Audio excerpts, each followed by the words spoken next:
روزے کی نیت کیسے کریں؟ روزے کی نیت کیسے کی جاتی ہے؟ اگر سحری میں آنکھ نہ کھلے تو روزے کا کیا حکم ہے؟ دیکھیں، روزے کی نیت بس دل میں کی جاتی ہے. رمضان میں تو سب کی نیت ہوتی ہے. جو سحری کر رہا ہے تو اس لیے کر رہا ہے نا کہ روزہ رکھے گا، تو اتنی نیت کافی ہے. یہ جو مشہور دعا ہے وہ بھی صومی غد نویت من شہر رمضان، یہ کسی حدیث سے ثابت نہیں ہے، تو بس دل میں نیت کافی ہے. تو البتہ جو قضا روزہ ہے نا، قضا روزہ رمضان کا، جب آپ قضا روزہ کریں تو پھر نیت صبح صادق سے پہلے ضروری ہے. اور اگر قضا روزہ نہیں رکھ رہے، نفلی روزہ رکھ رہے ہیں یا رمضان کا روزہ رکھ رہے ہیں رمضان کے اندر، تو پھر نصف النہار سے پہلے بھی نیت کافی ہے. نصف النہار کا مطلب یہ ہوتا ہے صبح صادق سے لے کے غروب آفتاب تک جتنے گھنٹے بنتے ہیں نا، تو آدھا ٹائم گزرنے سے پہلے.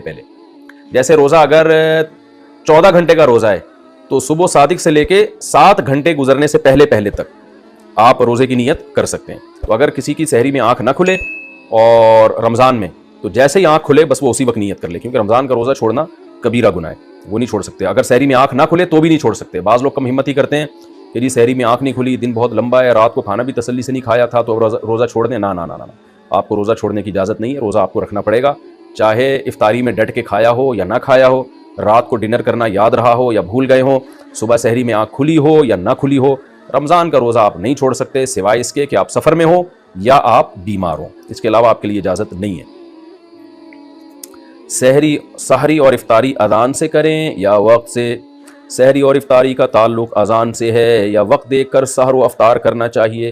وقت سے اس کا تعلق ہے، اذان سے نہیں ہے. اذانیں بعض دفعہ غلط ہو جاتی ہیں.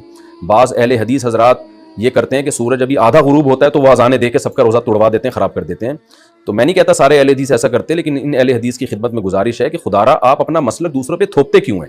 اگر آپ کی رائے یہ ہے کہ آدھا سورج غروب ہونے پر افطار جائز ہے تو آپ کر لیں، لیکن آپ اذان دے کے سب کے روزے توڑوا دیتے ہیں اور اپنی رائے سب پہ مسلط کرتے ہیں، تو یہ بہت غلط ہے، یہ بہت زیادتی ہے. نہیں، آپ اختلافی، آپ ایک مسئلہ ہے تو اس میں اپنی رائے زبردستی ٹھوس کیوں رہے ہیں آپ دوسرے کے اوپر؟ بعض دفعہ ایسے ہوئے ہیں واقعات کہ کسی اہل حدیث کی مسجد سے اذان ہی پہلے ہو گئی، ان سے پوچھا گیا تو کہہ رہے ہیں ہمارے مسلک میں اور یہ حدیث کی روشنی میں جائز ہے، حالانکہ ایسا نہیں ہے. حدیث سے آپ کی ایک رائے ہے، آپ نے حدیث کی ایک تشریح کی ہے، تو اس تشریح کی وجہ سے آپ کی یہ رائے ہے نا، تو آپ اپنی رائے دوسری کی رائے پہ مت تھوپیں مت اس کو. تو اس لیے اگر کسی نے اذان سن کے روزہ افطار کر لیا اور بعد میں دیکھا کہ ٹائم ابھی داخل نہیں ہوا تھا تو اس کا روزہ ٹوٹ گیا، اس کو قضا کرنی پڑے گی. اور اگر پتا تھا اس کو کہ روزے کا ٹائم ابھی شروع نہیں ہوا، سورج مکمل غروب نہیں ہوا ہے، پھر بھی اس نے اذان سن کے روزہ توڑ دیا تو پھر کفارہ بھی لازم ہوگا اس کے اوپر. تو اس لیے اذان کے بجائے نا جو سحر افطار کے جو ٹائم کے جو جدول ملتے ہیں، نقشے ملتے ہیں، ان کو دیکھا کریں اور اس سے بھی احتیاطاً 2 منٹ بعد روزہ کھولیں. یہ جو حدیث میں آتا ہے کہ جلدی افطار کا ہمیں حکم ہے، تو بالکل ایسا ہی ہے، لیکن جلدی کا مطلب یقین تو ہو کہ سورج غروب ہو گیا ہے. تو یہ جو نقشے ہمیں ملتے ہیں جن میں سورج غروب ہونے کا ٹائم لکھا ہوتا ہے، یہ احتیاطی ٹائم ہوتا ہے، یقینی نہیں ہوتا، یعنی 100% اس پہ یقین نہیں ہوتا. لہذا اس میں کم از کم 2 منٹ کی احتیاط لازمی کیا کریں. میرا یہ معمول ہے ہمیشہ سے کہ اگر سورج غروب ہونے کا ٹائم 6:30 لکھا ہوا ہے تو میں 6:32 پہ افطار کرتا ہوں. تو سحری میں بھی بہتر ہے کہ 1 منٹ پہلے بند کر لیں.